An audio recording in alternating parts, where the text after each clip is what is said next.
Sean bienvenidos, hermanos. Mi nombre es Rodrigo Toledo. Para los que no me conocen, soy ministro asociado acá de la iglesia en The Heights y tengo el privilegio del día de hoy de exponer las Escrituras. Vamos a Lucas, Evangelio de Lucas, capítulo 16, versículos del 19 al 31. Vamos a estar meditando en esta historia del rico y Lázaro. Yo sé que las comunidades bíblicas estuvieron viendo acerca de esto.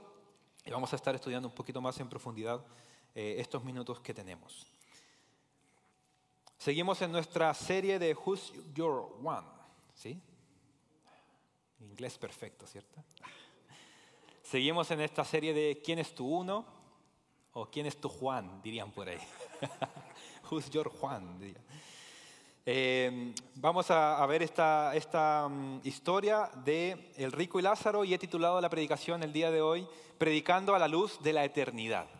Eso es lo que tenemos que tener en mente durante toda la predicación. Voy a estar enfocando acerca de la eternidad. ¿Qué es lo que viene para el futuro? Y cómo esta historia relatada por Jesús nos apunta en la urgencia que tenemos como creyentes de predicar con eso en mente. Predicar con la mente o a la luz de la eternidad. A lo largo del ministerio de Jesús, acá en la tierra, Él no solamente hizo grandes señales, no solamente hizo grandes milagros para que creyeran que Él era el Hijo de Dios. Por ejemplo, Él sanó a enfermos, Él dio vista a ciegos, Él sanó a enfermos que no podían caminar, a cojos, como veíamos la semana pasada con el paralítico.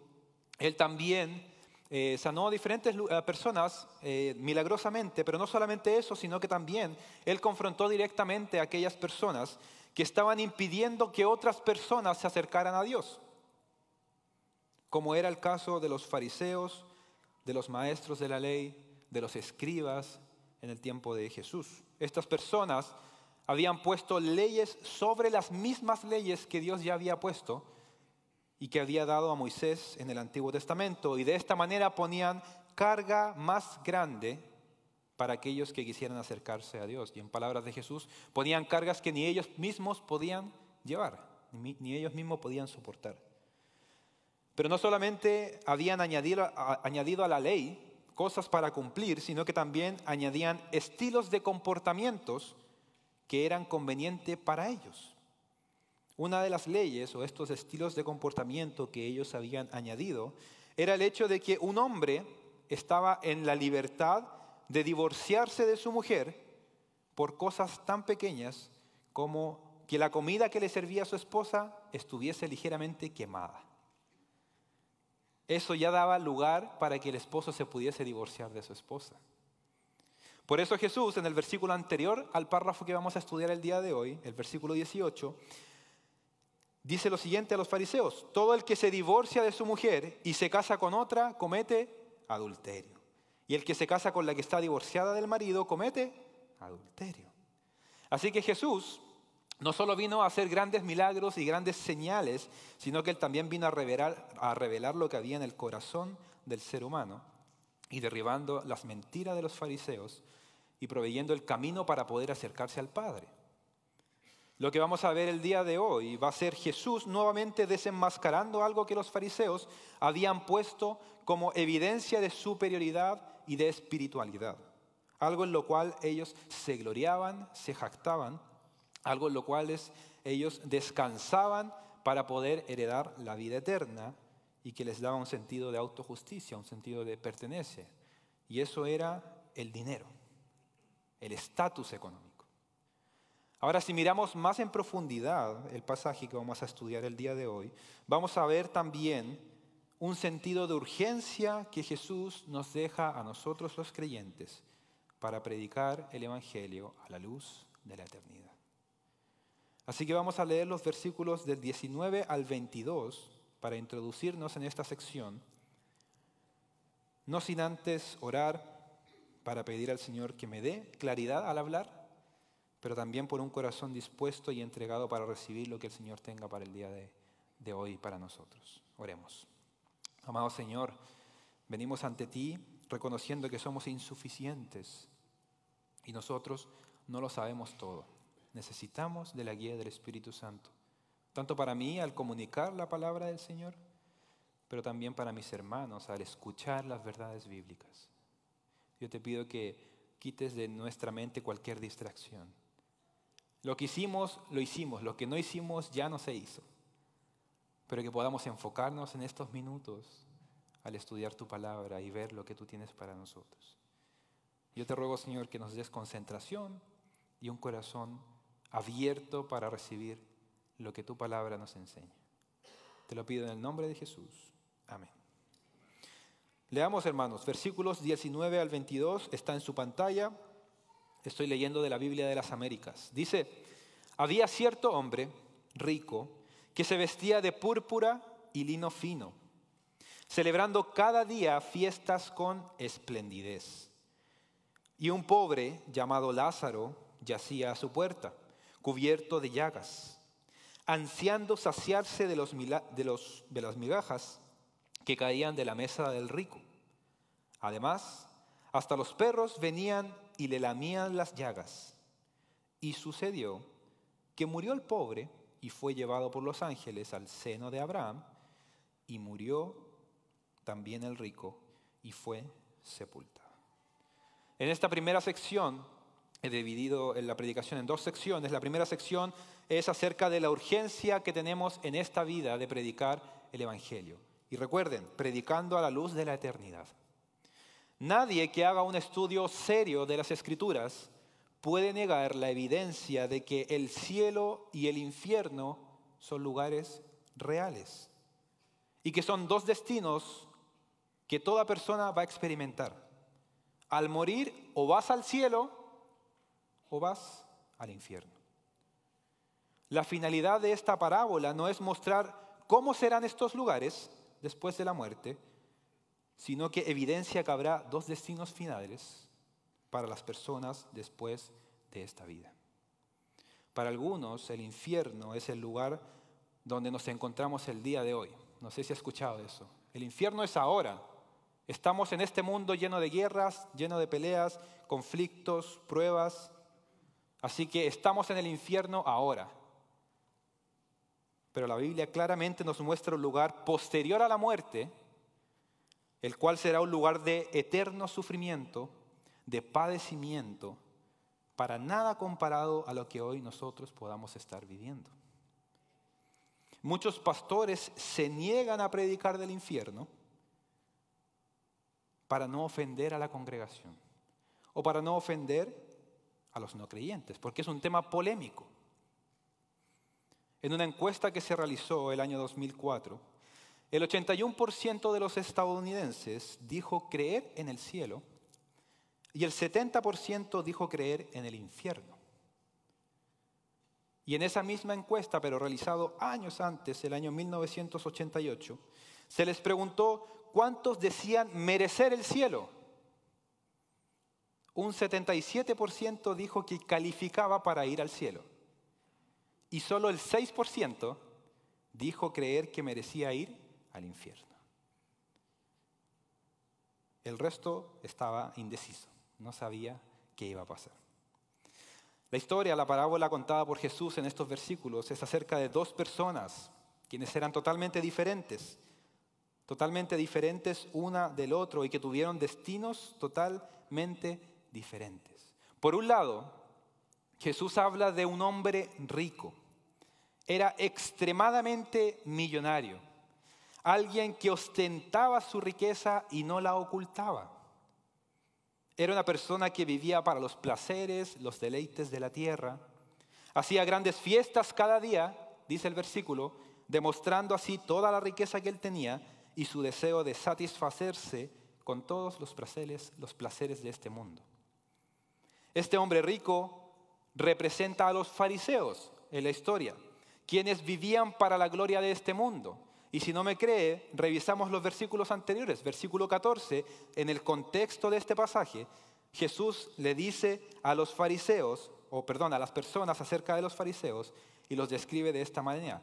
Los fariseos, que eran amantes del dinero, oían todas estas cosas y se burlaban de él. Esta es la descripción que Lucas da de los fariseos. amantes del dinero. Los fariseos amaban el dinero, las apariencias externas, y de hecho Jesús en Mateo 23 les da una descripción muy clara y muy fuerte a estas personas. Mateo 23, versículos 2 al 7 dice: los escribas y los fariseos se han sentado en la cátedra de Moisés. Estas son palabras de Jesús.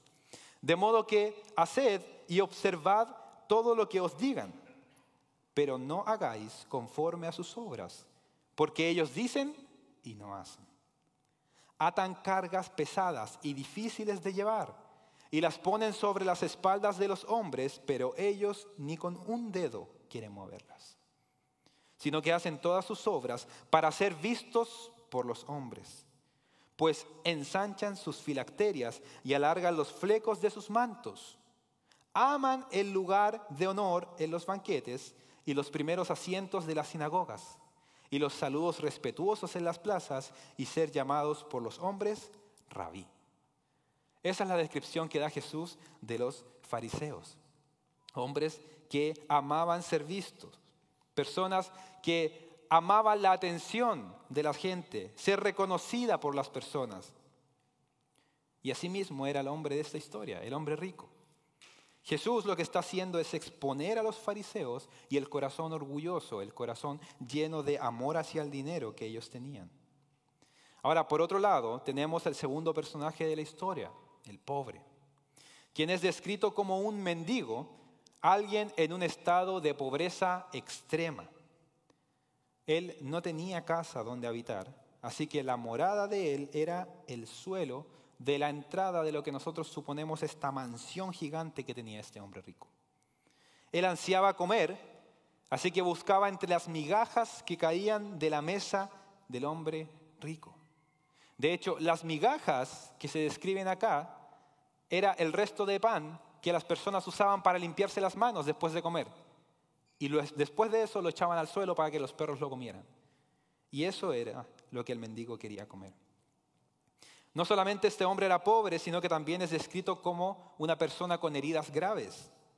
Tenía llagas que eran lamidas por los perros en la calle. Así que Jesús presenta a estos dos hombres totalmente diferentes, a estos personajes de contextos muy lejanos el uno del otro, con vidas totalmente diferentes, pero también ellos tenían algo en común, y es que a los dos les llegó la hora de la muerte. Porque nadie está exento de la muerte. Todos vamos a pasar por eso. Todos vamos a morir. Puede que tengas mucho dinero, puede que tengas el mejor seguro médico, que tengas la mejor calidad de vida, pero va a llegar un día en donde tú vas a partir de este mundo. Vas a morir. Todos vamos a pasar por eso. Dice el versículo 22 que murió el pobre y fue llevado hacia el seno de Abraham. Y por otro lado, el hombre rico murió y fue sepultado. Ahora, probablemente nadie notó la muerte del pobre. Nadie lo lloró, no tuvo una ceremonia de entierro, nadie ni siquiera notó que él no estaba. Pero el rico probablemente fue llorado por muchos, con un entierro digno de alguien prominente en la ciudad.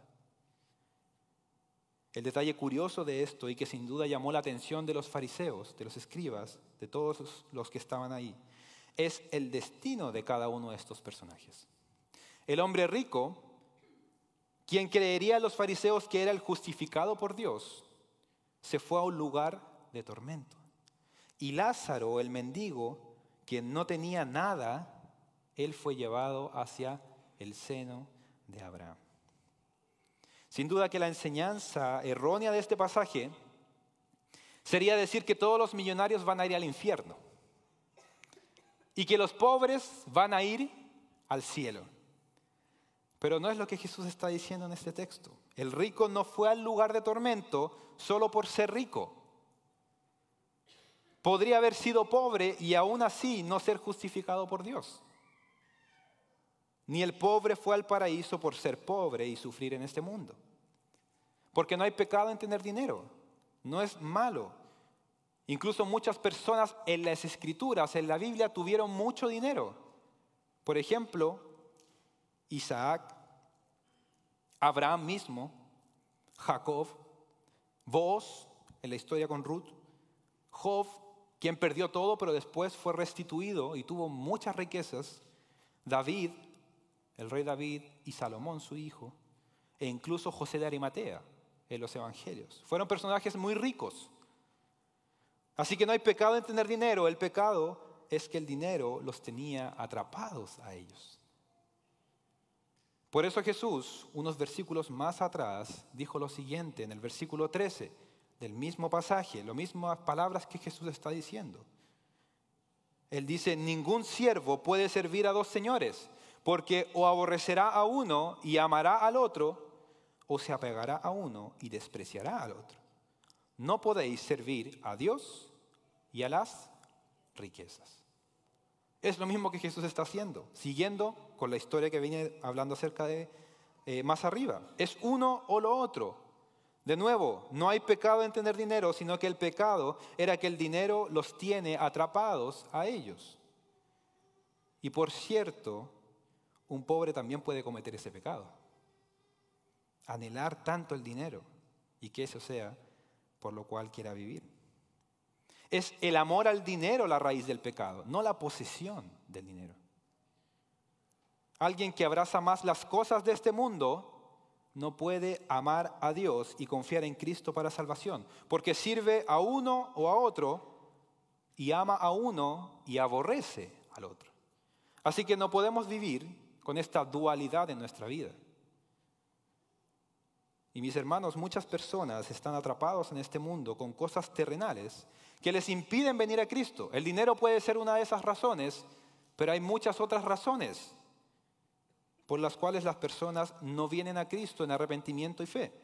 Porque piensan que son buenas personas, porque creen que con sus buenas obras se van a salvar, porque piensan que viniendo a la iglesia se van a salvar, o porque piensan que han sufrido tanto en este mundo que tal como la historia, Diosito les va a ayudar en la eternidad y va a tener misericordia de ellos.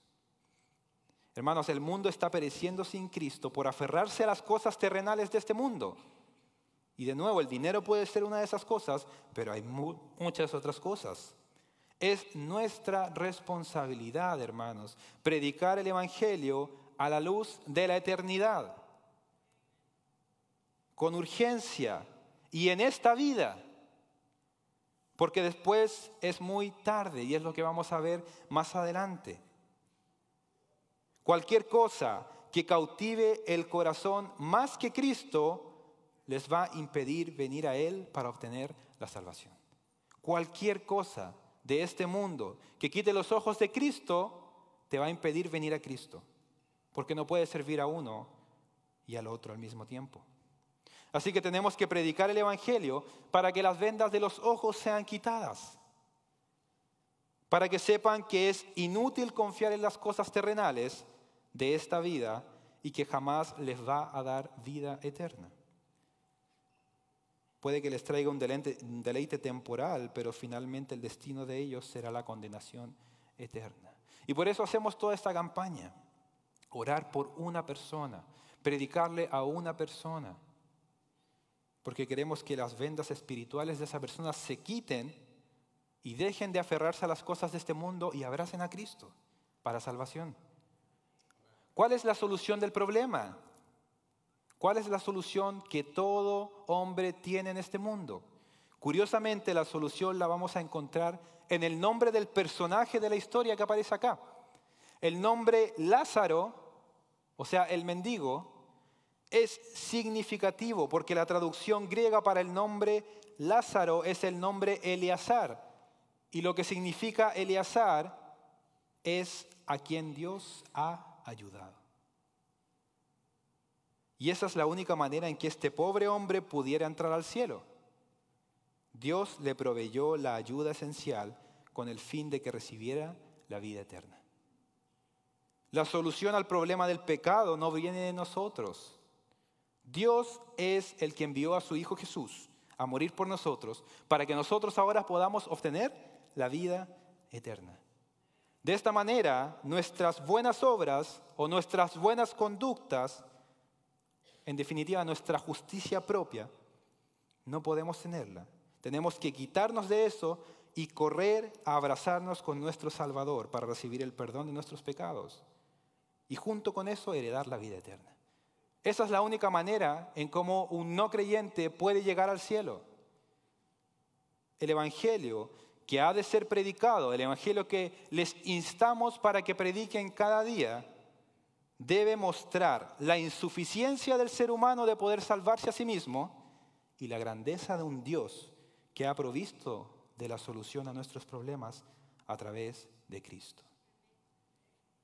Así que tenemos urgencia, tenemos que hacerlo en esta vida, tenemos que predicar el evangelio a los perdidos. Pero ¿qué pasa si es que no lo hacemos? ¿Qué pasa si toda esta campaña es inútil? ¿Qué pasa si nadie de aquí hace lo que tiene que hacer? Van a haber consecuencias graves. Y eso es lo que vamos a ver en los versículos 23 al 31. Las consecuencias en la vida venidera. Versículo 23 dice, en el Hades alzó sus ojos. ¿Quién? El rico. Estando en tormentos, y vio a Abraham a lo lejos y a Lázaro en su seno. Y gritando dijo, Padre Abraham, ten misericordia de mí, y envía a Lázaro para que moje la punta de su dedo en agua y refresque mi lengua, pues estoy en agonía en esta llama. Pero Abraham le dijo, Hijo, recuerda que durante tu vida recibiste tus bienes, y Lázaro igualmente males. Pero ahora él es consolado aquí y tú estás en agonía. Y además de todo esto, hay un gran abismo puesto entre nosotros y vosotros, de modo que los que quieran pasar de aquí a vosotros no pueden, y también o tampoco nadie puede cruzar de allá a nosotros. Entonces él dijo, te ruego pues, Padre, que lo envíes a casa de mi padre, pues tengo 5 hermanos, de modo que él los prevenga para que ellos no vengan también a este lugar de tormento. Pero Abraham dijo, ellos tienen a Moisés y a los profetas, que los oigan. Y él dijo, no, padre Abraham, sino que si alguno va a ellos de entre los muertos, se arrepentirán. Mas Abraham le contestó, si no escuchan a Moisés y a los profetas, tampoco se persuadirán si alguno se levanta de entre los muertos. De nuevo, hermanos, los hechos relatados en esta historia, en esta parábola, no están para explicarnos cómo va a ser el cielo y el infierno, ni tampoco algún otro lugar intermedio entre estos dos. No podemos tomar las cosas literales porque el fin de Jesús no era mostrar esto, sino mostrar que el destino para cada uno de estos dos personajes fue diferente. No podemos decir, por ejemplo, en este texto, que mientras estemos en el cielo o en el infierno, nos vamos a poder ver los unos a los otros, o vamos a poder interactuar, comunicarnos. Todas estas son imágenes que usó Jesús para mostrar la desesperación del hombre rico para que fuese, por el tormento que estaba recibiendo y el descanso, la paz que estaba recibiendo Lázaro en el seno de Abraham. A todo esto, el seno de Abraham es solamente mencionado en este versículo. No es un lugar en sí, sino que tiene la idea de mostrar que este mendigo halló el favor especial por parte de Dios. Abraham no solamente era el gran patriarca, sino también era el padre de los creyentes, según Romanos 4:11. Y tal como Juan se reclinaba en el seno, en el pecho de Jesús, mostrando su cercanía y su favor, eso está en Juan 13:23, así también tenemos esta figura de aceptación de parte de Dios con este mendigo en el seno de Abraham.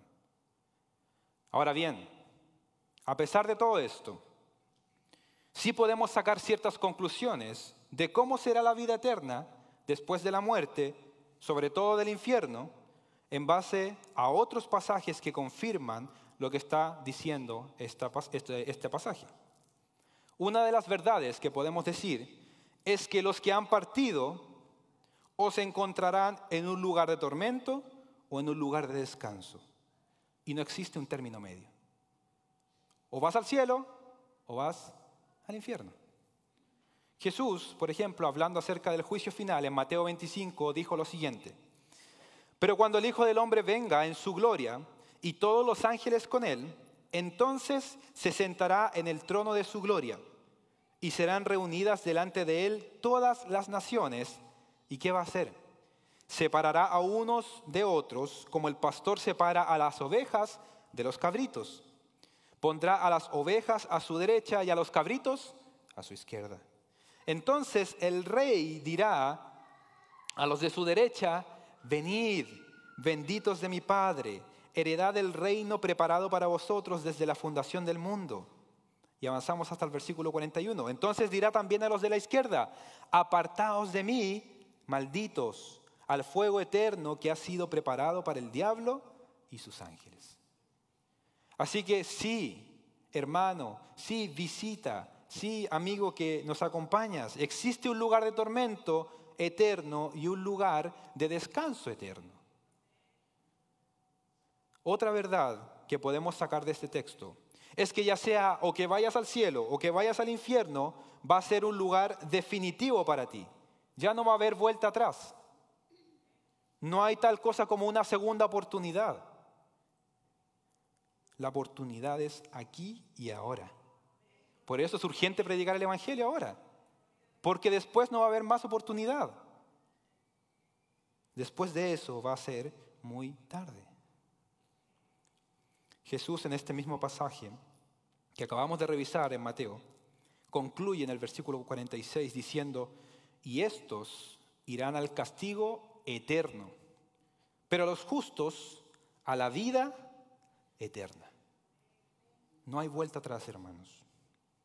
O pasas tu eternidad en el cielo, gozando de los placeres de Dios que Dios tiene preparado para ti, o vives tu eternidad en el infierno. Una última cosa que podemos rescatar de estos versículos, que sin duda son ciertos a la luz de la Escritura, es que el infierno es un lugar de tormento y el cielo es un lugar de extremo gozo y descanso. El castigo para aquellos que no creyeron en Jesucristo como su Señor y su Salvador en esta vida, quienes no vinieron en arrepentimiento por sus pecados ante Él, quienes no dejaron su justicia propia de lado y abrazaron la justicia de Cristo, la Biblia nos dice que van a sufrir eternamente.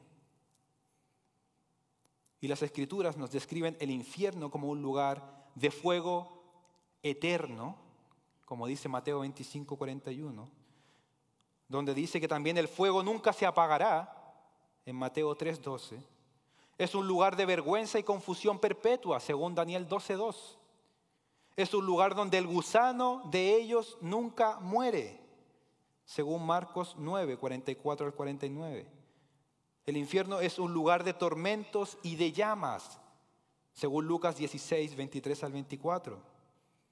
Donde habrá eterna perdición, según de Tesalonicenses 1:9. Es un lugar de fuego y azufre, donde el humo de su tormento sube por los siglos de los siglos, según Apocalipsis 14, del 10 al 11. El infierno es un lugar donde hay un lago de fuego y azufre, en donde los impíos serán atormentados día y noche por los siglos de los siglos, según Apocalipsis 20, 10. Eso es lo que dice la Escritura acerca del infierno. Y ese es el lugar que les espera a los impíos, quienes en esta vida vivieron alejados de Cristo y no abrazaron la cruz de Cristo. Ahora, por otro lado, la Biblia también habla de un lugar maravilloso. Un lugar reservado para aquellos que somos sus hijos. Y qué mejor que leer la descripción de una persona que tuvo una visión del cielo, como es Juan, el apóstol Juan. Si vamos a Apocalipsis 22, versículos del 1 al 5, leemos: y me mostró un río de agua de vida, resplandeciente como cristal, que salía del trono de Dios y del Cordero, en medio de la calle de la ciudad, y cada lado del río estaba el árbol de la vida, que produce 12 clases de fruto, dando su fruto cada mes, y las hojas del árbol eran para sanidad de las naciones, y ya no habrá más maldición. Y el trono de Dios y del Cordero estará allí, y sus siervos les servirán. Ellos verán su rostro, y su nombre estará en sus frentes. y ya no habrá más noche, y no tendrán necesidad de luz de lámpara ni de luz del sol, porque el Señor Dios los iluminará y reinarán por los siglos de los siglos. Y esto es una pequeña descripción. Lean Apocalipsis 21 y Apocalipsis 22. Tenemos una larga descripción de cómo va a ser el cielo para nosotros. Así que teniendo presente esto, volvamos a nuestra historia. El rico, quien gozó de todos los placeres terrenales de este mundo, fue llevado a este lugar de tormento. El pobre Lázaro, quien sufrió en esta vida como un mendigo, fue llevado a un lugar de descanso. Ahora, algo interesante de notar es que el rico reconoció a Abraham. Esto nos da ciertas indicaciones de que el rico conocía lo que era el Antiguo Testamento. Pero aún así, conociendo las Escrituras, se encontraba en ese lugar de tormento. Muchas personas creen que por conocer las Escrituras de una manera intelectual va a ser suficiente para obtener la vida eterna. Y no es así. Muchas personas pueden conocer intelectualmente a Jesús e incluso afirmar que los hechos de su vida y su muerte son verdad, pero aún así no ser salvos. Porque el conocimiento y la aprobación de los hechos no es suficiente. Se necesita confianza en fe y en arrepentimiento de tus pecados para poder tener la vida eterna.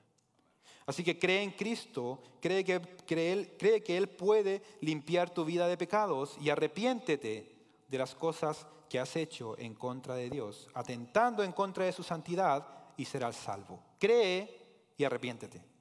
Cree y arrepiéntete. Y la promesa de Jesús en Juan 6:37 dice que todo el que viene a Él no le echará fuera. Así que el intelectualismo no va a ser suficiente. Solo la obra de Cristo recibida por fe puede hacerte salvo.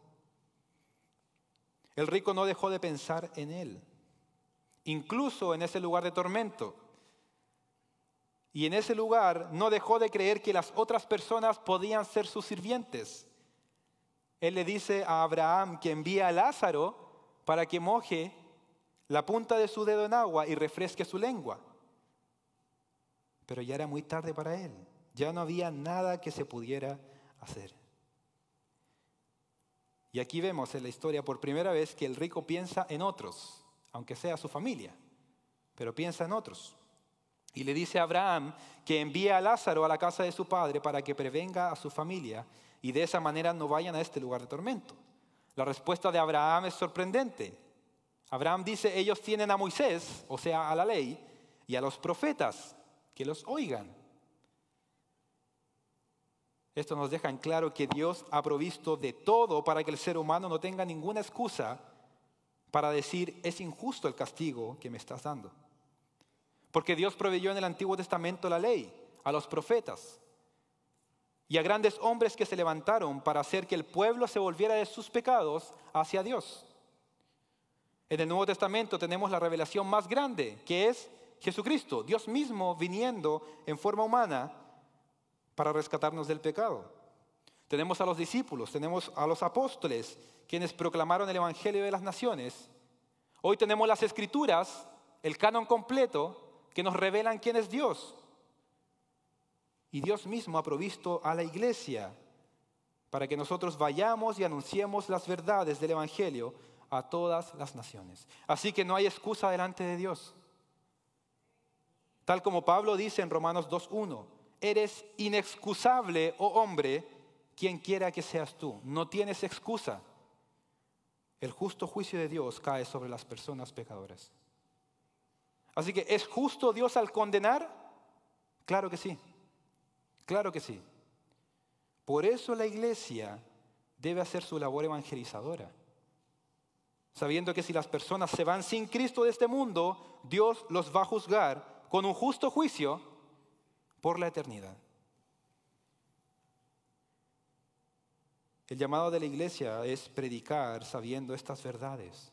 Predicar a la luz de la eternidad. Porque habrán personas que se irán de este mundo sin Cristo y van a ser juzgadas por la justa y la santa ira de Dios eternamente. El rico Quería que alguien resucitara para que de esta manera la familia creyera.